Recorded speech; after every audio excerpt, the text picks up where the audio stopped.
Sur ces terres, le long du fleuve Mississippi, s'est joué un des pires drames de l'histoire des États-Unis. Ici, au sud de la Louisiane, des dizaines de milliers d'êtres humains ont souffert le martyre. It's a beautiful church. John Cummings, 77 ans, riche avocat de la Nouvelle-Orléans, nous ouvre les portes de la plantation Whitney.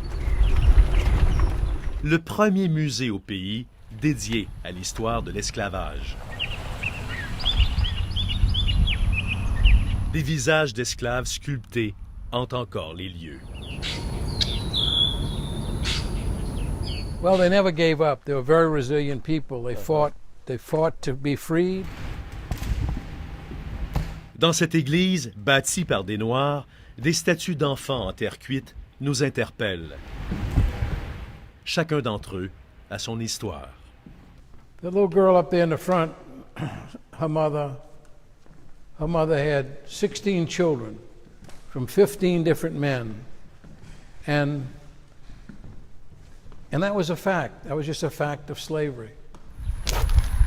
John Cummings cherche à investir dans l'immobilier quand il achète cette plantation en 1999. Il découvre les atrocités de l'esclavage en lisant les titres de propriété.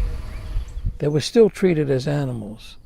They were beaten, they were raped, the women were forced to live with any man who was designated as their partner. Lui vint alors l'idée d'ouvrir un musée dans lequel il investit 10 millions de dollars. Il veut redonner une voix à ces hommes et ces femmes exploités. Nous sommes ici dans le Champ des Anges, un sanctuaire en mémoire des enfants d'esclaves morts avant l'âge de 3 ans. 2,200 slave children died over a 40-year period, and they were forgotten by history.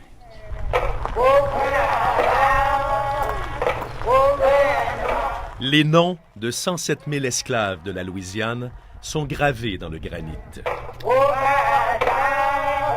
Sybil Haydel Montréal a un lien de parenté avec l'un d'entre eux. Son arrière-grand-père, Victor Haydel, a vécu sur cette plantation. Un secret de famille longtemps caché.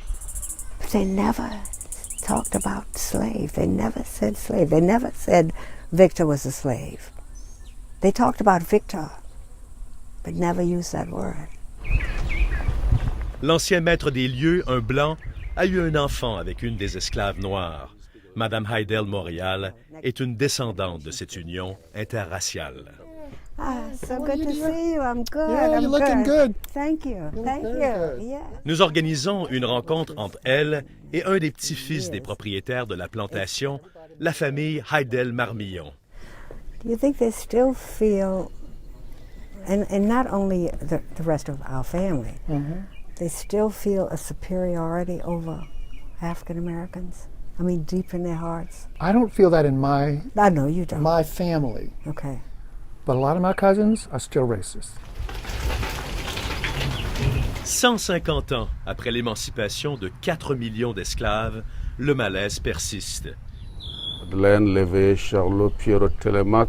L'historien Ibrahima Seck dirige la recherche au musée de la plantation Whitney. Plusieurs de ces esclaves viennent du Sénégal, son pays natal. Les États-Unis ont bâti, dit-il, leur prospérité sur le dos de ces esclaves. Il m'arrive souvent de pleurer quand je fais le tour. Je ne sais pas. Très souvent, je suis pris par d'un profond coup d'émotion. Un passé douloureux que les Américains découvrent en visitant la plantation. It was kind of sad and it was good because it tells you more about slavery and other sorts of things that the slaves did and the white people did to the slaves. You know, nobody wants to talk about slavery, not even in Texas where we come from. And to see all of the names is just, it's just heart-wrenching.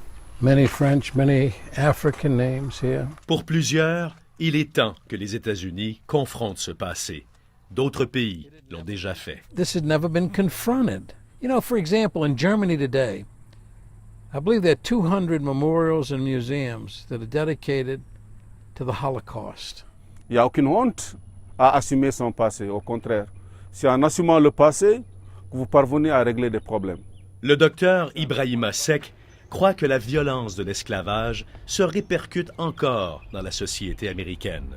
Le racisme est toujours là. Les descendants des esclaves sont les plus pauvres. Ils ont les mauvaises écoles, c'est pour eux. Une forte proportion de la population masculine est en prison. Le crime, la drogue, tout ça, c'est des séquelles de l'esclavage. It's sad. It really is sad. We have to change the hearts of people. I don't know how to do that. Well, people are afraid. Une peur, une méfiance, 200 ans d'esclavage laissent des marques que même un président noir n'a pu effacer.